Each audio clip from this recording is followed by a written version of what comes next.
Good morning, and welcome to your daily Farm and Home Show, brought to you by the University of Kentucky Cooperative Extension Service. And now, here's your host.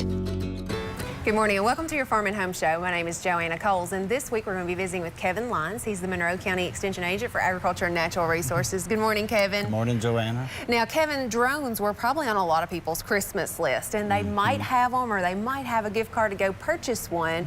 But what do they need to look for?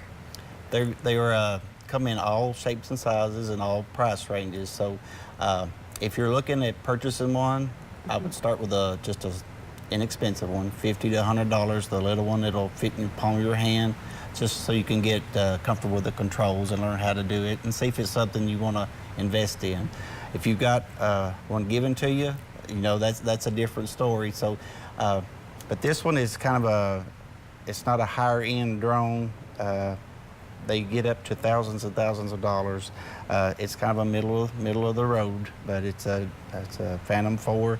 It's got a great camera on it, and it will fly right out of the box. I mean, if I could set it up, anybody probably can. But if you, it just depends on what you want to do with it. There's basically two kinds of users. There's a hobby or a recreational user, and there's a commercial or business type user. So, but this one is probably more than just a toy. It's a business type one. It's real simple to use, but they are becoming more and more popular all the time, and I'm sure people have gotten a lot of them over Christmas. Absolutely, and you know, my son wanted one, and I was like, what are you gonna do with a drone? And he had no idea, but he just thought it would be really cool to fly. And so he probably falls into that hobby range, you know, just to kind of fly it around. But let's talk about some of, you know, what would people use it for? Well, the ones I wanted to stress was, of course, the agricultural purposes. We bought this one through the Extension Office to use for demos and at field days and 4-H events and all those type of things. So hundreds of kids have got to fly it over the past year and a half, and lots of farmers at different field days and different events that we have, and they all love it. The guys that are a little older kind of watch the kids a little bit and then learn, and the little kids learn quick. They learn quick. I had it at a field day a couple of months ago, and this little kid, he's probably about 4 years old, and he was watching some of the other ones fly it. And I let him hold it and do it. I get it up in the air, and he'd been watching. And when he put his left hand on this stick, he shoved it straight up, and that thing shot straight up. So you gotta be careful on assuming. I didn't think he would know exactly what to do with it, but he did, and that was a real fun day down there.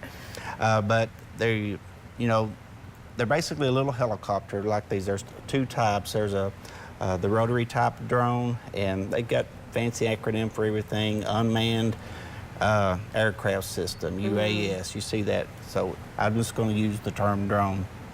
And then you got the fixed wing that are like a little airplane. They get higher end, and they are larger and have more capability. Oh, okay. But this is kind of a good starter kit, I guess, for most people. All right. On ag purposes.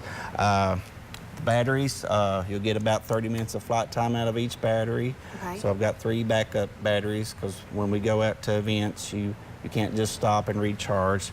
The battery fits right in here. So they do have a rechargeable battery. They do have a rechargeable battery. This is the charger, and that battery will last about 30 minutes. And then this is your flight controller. It has a built-in battery that you can't take in and out like you can that one. You plug it in right there.